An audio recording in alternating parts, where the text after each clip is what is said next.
Driver کو بھگا رہے ہیں فون کر کے. جہاز ہمیں ایئر بلو سے بھی اویلیبل ہو گیا, پی آئی اے سے بھی اویلیبل ہو گیا, دونوں سے بوئنگ سے, مگر لینڈنگ پرمیشن نہیں دے رہے یہ لوگ.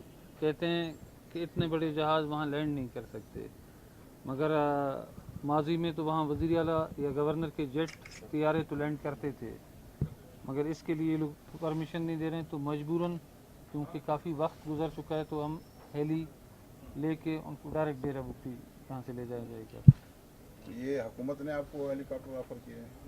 اس میں کور کمانڈر بلوچستان نے پیشکش کی. انہوں نے کہا کہ آپ کو اگر یہ لوگ آپ اپنی طرف سے بھی کوشش کر رہے تھے, آپ کو جہاز ملے ہیں, مگر وہاں ایسا اسٹرپ نہیں ہے جہاں لینڈ کیا جائے, اور جو اسٹرپ ہے وہاں آپ کو پرمیشن نہیں دی جا رہی, تو ہم اپنی طرف سے آپ کے لیے ہیلی بھجوا رہے ہیں. تو آپ اسی ہیلی کاپٹر میں ڈیڈ باڈی لے جائیں گے؟ ابھی اور کوئی دوسرا راستہ نہیں ہے, کیونکہ جہاز آپ کے سامنے ہے, وہاں پرمیشن نہیں دی جا رہی ہے. دو ایئر کرافٹ ہم نے اویلیبل کیے ہیں, مگر لینڈنگ پرمیشن نہیں دی جا رہی.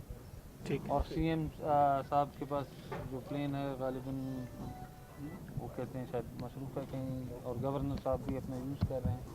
تو سی ایم سے جو آپ کی ملاقات ہوئی اس میں انہوں نے آپ کو کیا کہا؟ اس میں انہوں نے یقین دہانی کرائی, بٹ ابھی یہ سنا ہے کہ سی ایم صاحب غالباً اسلام آباد کی طرف روانہ ہے, ابھی رابطہ نہیں ہو سکتا.